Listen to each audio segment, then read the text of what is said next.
topic for the day is defamation law. First of all, the definition of defamation.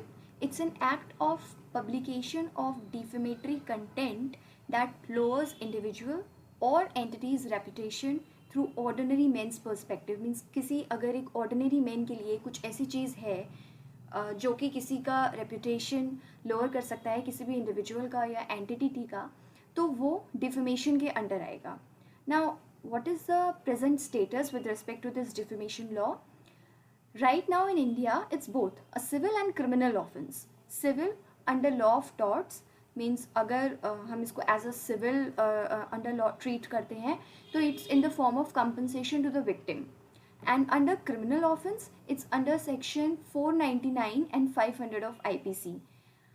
Now, in India, what is the present status में अगर हम देखें तो defamation law at present favors right to reputation over right to speech. Means अगर किसी का defamation हो रहा है, then the court will favor और the biasness will be towards right to reputation. किसी की reputation गई है या नहीं गई है instead of right to speech. And इसी वजह से कहा जाता है that there is a need for the reforms because right to speech को भी equivalent preference देनी चाहिए. Now, the two important things again. The first thing is the arguments in support and arguments against. Should defamation remain a criminal offense? The main question is this. Okay, fine. It's under civil law, but should it be under a criminal offense or not? Now, what are the arguments in support? First thing, as the defamer may be poor, so under civil law unable to compensate, क्योंकि civil law में compensation देना है victim को. तो हो सकता है कि जो भी डिफेमर है जो कि अपने राइट टू स्पीच के अंडर कुछ बोल रहा है तो maybe he is poor and he is not able to compensate. तो इसलिए क्रिमिनल के अंडर होना ज़रूरी है defamation law. Second is since no mechanism to censor internet, online defamation could be countered only by retaining defamation under this. क्योंकि internet के ऊपर कोई सेंसरशिप नहीं है तो इसीलिए कई बार डिफेमेशन बहुत ज़्यादा एक्सट्रीम हो जाता है और उसको कंट्रोल करने के लिए डिफेमेशन को अंडर द क्रिमिनल लॉ रखना इम्पोर्टेंट है. Third thing is to protect right to dignity and good reputation of citizens by state. Fourth is 10 exceptions to section 499 of IPC to exclude any speech that's truthful in good faith or for public good. Means already criminal law में जो defamation law cover किया गया है उसमें exceptions दी हैं कि अगर under right to speech कुछ भी ट्रुथफुल है या गुड फेथ में है या पब्लिक गुड के लिए है तो उस चीज़ को डिफेमेशन नहीं कंसिडर किया जाएगा. So even if defamation is considered under criminal law और एज अ क्रिमिनल ऑफेंस तो उसमें कोई प्रॉब्लम नहीं है. तो it should remain in criminal law and it should remain a criminal offense. Now what are the arguments in against? Against में क्या arguments हैं? Defamation law impinges fundamental right to speech and expression and civil remedy is adequate for it.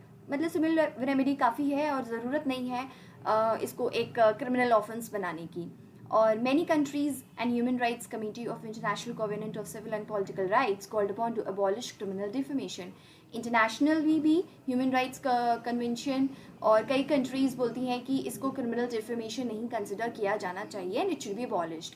Third thing is it intimidate citizens and makes them shy away from exposing wrongs. Obviously अगर किसी को defamation का खतरा होगा वो किसी के भी खिलाफ कुछ नहीं बोल सकता है एंड तो इससे वो लोग डरे रहते हैं, इंटिमिडेटेड रहते हैं and then they shy away, वो सच सामने नहीं आ पाता है. And it can be used by state to cause media and political opponents. Obviously, politicians या media इस चीज़ का गलत फ़ायदा उठा सकते हैं किसी भी speech के against. तो it's pernicious to democratic polity. तो obviously democracy में right to speech होना ज़रूरी है and that's why ये उसके लिए pernicious है. Lastly, defamatory acts harming public order are covered by section 124, 153, 153A. So criminal defamation doesn't serve any overarching public interest. It means कि already जो defamatory acts हैं वो IPC के section 124, 153, 153A के अंदर covered हैं.